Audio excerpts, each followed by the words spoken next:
শিক্ষার পাশাপাশি গবেষণায় বিশেষ গুরুত্ব দিচ্ছে খুলনা বিশ্ববিদ্যালয়। এসব গবেষণায় উঠে আসছে খুলনা সহ দক্ষিণ পশ্চিমাঞ্চলের সমস্যা এবং সম্ভাবনার কথা। গবেষণায় অগ্রগতির জন্য যুক্তরাজ্যের ইয়াং ইউনিভার্সিটি র্যাঙ্কিংয়ে বাংলাদেশের পাবলিক বিশ্ববিদ্যালয়ের মধ্যে এর অবস্থান শীর্ষে। এস এম মিলনের ক্যামেরায় মোস্তফা জামালের রিপোর্ট। পাবলিক বিশ্ববিদ্যালয়ের চিরাচরিত শিক্ষাদান পদ্ধতি অর্থাৎ টিচিং ইউনিভার্সিটির ধারণা থেকে বের হতে চায় খুলনা বিশ্ববিদ্যালয়। গবেষণাকে প্রাধান্য দিয়ে রিসার্চ ফোকাসড ইউনিভার্সিটি হতে কাজ করছে প্রতিষ্ঠানটি। এজন্য গঠন করা হয়েছে গবেষণা ও উদ্ভাবন কেন্দ্র, যার মাধ্যমে আন্তর্জাতিক মানের গবেষণা সহায়তা পাচ্ছে শিক্ষকরা। যেখানে আজ থেকে প্রায় 10 বছর আগে যেখানে আমরা 30,000 বা 50,000 টাকা পেতাম একটা প্রজেক্টের জন্য, সেখানে আমরা পাচ্ছি 10 লক্ষ টাকা। সো আমাদের একটা স্কোপ বেড়ে গেছে, সাথে সাথে আমরা কিন্তু স্টুডেন্টদেরকেও কিন্তু এখানে অ্যাটাচমেন্টে নিয়ে আসতে পারছি। কেবল শিক্ষকরাই নন, শিক্ষার্থী ও বিশ্ববিদ্যালয়ে কর্মরত যোগ্যরাও পাচ্ছেন গবেষণার সুযোগ ও সহায়তা। ফলে গবেষণায় আগ্রহী হয়ে উঠছেন বিশ্ববিদ্যালয় পড়ুয়ারা। একমাত্র ওয়ালটন এসি দিচ্ছে 1 বছরের রিপ্লেসমেন্ট গ্যারান্টি। মাস্টার্স প্রোগ্রামের জন্য আমাদের ইউনিভার্সিটি থেকে একটা রিসার্চ গ্র্যান্ট পেয়েছি, যেটা হচ্ছে 60,000 টাকার।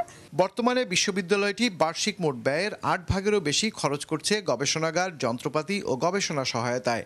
2020 সালে যেখানে গবেষণা প্রবন্ধ প্রকাশ হয়েছিল 559টি, তা চলতি বছরে দাঁড়িয়েছে 1266টিতে। 2022 সালে গবেষণা সেলকে গবেষণা ও উদ্ভাবনী কেন্দ্র বা রিসার্চ অ্যান্ড ইনোভেশন সেন্টারে উন্নতি করা হয়। এর আওতায় শিক্ষকদের গবেষণা বরাদ্দ, মাস্টার্স পিএইচডি পর্যায়ে ছাত্রছাত্রীদের জন্য ফেলোশিপ, প্রকাশনা প্রণোদনা, প্রকাশনা ব্যয় এবং ভাইস চ্যান্সেলর্স অ্যাওয়ার্ড প্রবর্তন করা হয়েছে। বিশ্ববিদ্যালয়ের শিক্ষার মান আন্তর্জাতিক পর্যায়ে উন্নীত করতে গেল 3 বছরে 12টি আন্তর্জাতিক গবেষণা সম্মেলন হয়েছে, যার মধ্যে এবছর হয়েছে 5টি। গবেষণা সহায়তা বাড়াতে গঠন করা হয়েছে রিসার্চ এন্ডোমেন্ট ফান্ড। বাংলাদেশের যে অ্যাক্রিডিটেশন কাউন্সিল যেটা রয়েছে, সেই অ্যাক্রিডিটেশন কাউন্সিলে খুলনা বিশ্ববিদ্যালয় 29টি ডিপার্টমেন্টের প্রোগ্রামগুলোকে অ্যাক্রিডেট করানোর জন্য আমরা ইতিমধ্যে উদ্যোগ নিয়েছি এবং আন্তর্জাতিক যে কোলাবোরেশন, এটা উল্লেখযোগ্য।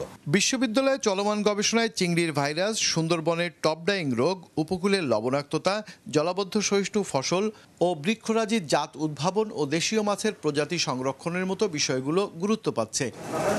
মোস্তফা জামাল, মাছরাঙা সংবাদ, খুলনা।